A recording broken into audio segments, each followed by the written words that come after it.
शानदार जीत दर्ज की है कांग्रेस ने केरल की नीलांबूर सीट से। हमारे साथ केजे भी यहाँ बने हुए हैं। केजे, ये जीत कितनी महत्वपूर्ण है इस वक्त मौजूदा स्थिति में कांग्रेस के लिए? जी पूजा, देखिए कभी कभी ओवर कॉन्फिडेंस किसी भी नेता के लिए कितना मुश्किल वाला साबित हो जाता है। यदि उसका एग्जाम्पल देखना है तो केरल की नीलांबूर सीट को देखा जा सकता है। यहाँ पर पीवी अनवर जो सत्तारूढ़ एलडीएफ थे गठबंधन, उससे उन्होंने चुनाव जीता था, लेकिन उनका शायद सत्तारूढ़ पार्टी से मोह भंग हुआ, उन्होंने उस पार्टी से इस्तीफा दे दिया।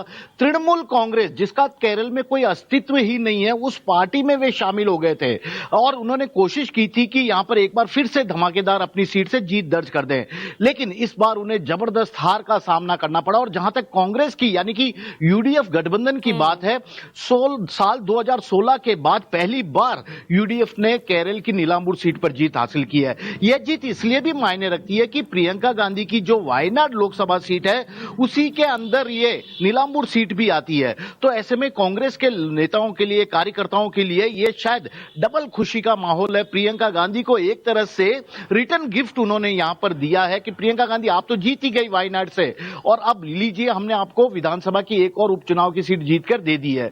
तो कांग्रेस में, क्योंकि 1.5 साल बाद केरल विधानसभा के चुनाव होने हैं, तो निश्चित तौर पर एलडीएफ पार्टी के लिए काफी मुश्किलों वाला ये वक्त है, क्योंकि 1.5 साल का वक्त बचा है। उनके पार्टी के तीसरे नंबर पर उनकी पार्टी आती है, कितना नुकसान होगा। और बीजेपी जो कि दक्षिण भारत, खास तौर पर केरल को एक प्रयोगशाला बनाकर लगातार आगे बढ़ने की कोशिश कर रही है, उसे यहां पर, उसके प्रत्याशी को यहां पर चौथे नंबर पर रहना पड़ा है।